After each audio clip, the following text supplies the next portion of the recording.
کہ ایمان دل میں آ گیا تو ایک کشاکش اندر شروع ہو جائے گی.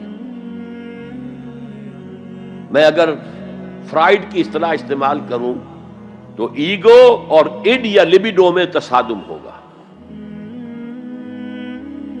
آپ کے نفس کی خواہش کچھ اور ہے، ایمان کہتا ہے غلط. کشاکش ہوگی کہ نہیں؟ یہ اندرونی جہاد ہے اپنے نفس کے خلاف. جیسے فرعون نے کہا تھا الیس لی ملک مصر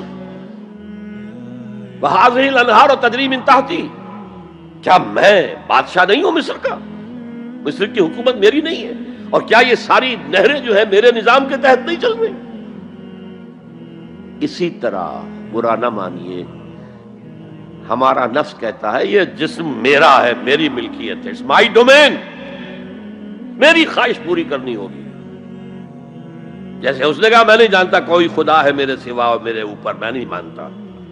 نفس بھی کہتا میں نہیں ماننے کو تیار، کیا حلال ہے کیا حرام ہے، کیا جائز ہے کیا ناجائز، میری خواہش پوری کرو.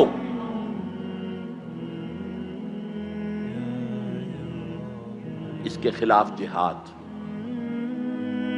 یہ پہلی منزل کا جہاد ہے. اور آپ کو معلوم ہے 3 منزلہ عمارت ہے تو بلند ترین تو ہے تیسری منزل، اہم ترین ہے پہلی منزل. پہلی منزل بنے گی تو دوسری بنے گی، دوسری ہوگی تو تیسری بنے گی نا. پہلی منزل یہ ہے اور اہم ترین یہ ہے. اسی لیے مولانا روم نے کہا نفس ماں ہم کم ترس فرعون نیست، میرا نفس بھی فرعون سے کم نہیں ہے، لیکن ایراعون نیست، اس کے پاس لاؤ لشکر تھا. اس نے زبان سے بھی کہہ دیا تھا انا ربکم الاعلی، میں ہوں خدا. میرا نفس بیچارہ اس کے پاس کوئی لاؤ لشکر نہیں، زبان سے تو یہ کچھ نہیں کہتا، اندر یہی کہتا میں بادشاہ ہوں اس وجود کا، میری مرضی پوری. اسٹرگل اگینسٹ دس بیسر سیلف، ایک سیلف ہے اونچی سیلف، خودی انا ایگو، اور ایک ہے یہ بیسر سیلف، یمانی جبلتیں جو اندھی بہری ہیں، جو حلال اور حرام سے انہیں کوئی غرض نہیں ہے، ان کے خلاف جہاد کرنا. آپ نے فرمایا صلی اللہ علیہ وسلم المجاہد من جاہد نفسہ، اصل مجاہد وہ ہے جو اپنے نفس کے خلاف جہاد کر سکے. تمہارے اندر یہ دشمن تو بیٹھا ہوا ہے، تکڑا ہے، تمہیں کنٹرول کر رہا، چلے آؤ باہر کے دشمنوں سے جہاد کرنے کے لیے. تم نے ٹانگے کو گھوڑے کے آگے باندھ دیا.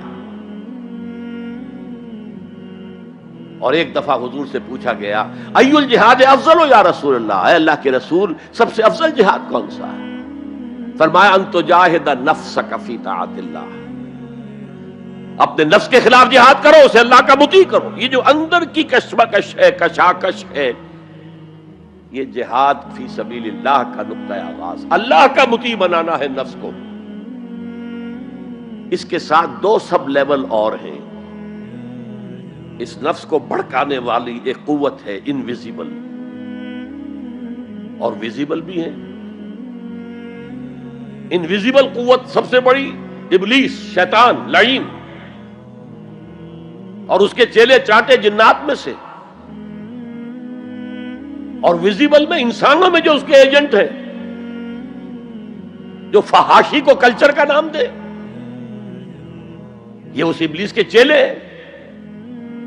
ان کے خلاف جہاد نہیں کریں گے آپ. اگر آپ ان کے خلاف ایگریسو ایٹیٹیوڈ اختیار نہیں کریں گے تو آپ ان کے دباؤ میں آ جائیں گے. ان الشیطان لکم عدو فاتخذوہ عدوا، اے لوگوں یہ شیطان تمہارا دشمن ہے، اس کو اپنا دشمن سمجھو. وہ تمہیں سبز باغ دکھاتا ہے، بدی کو مزین کر کے دکھاتا ہے، اچھے اچھے نام اس کے رکھ دیتا ہے، اور تمہیں آمادہ کرتا ہے بدی کے ارتکاب پر. نہیں، وہ تمہارا دشمن ہے. افتتخذونہ وذریتہ اولیاء من دونی، تم مجھے چھوڑ کر اسے اور اس کے چیلے چانٹوں کو تم اپنا دوست بناتے ہو. نہیں، شیطان کے خلاف جنگ کرو. اور تیسرا اس پر سب لیول کیا ہے؟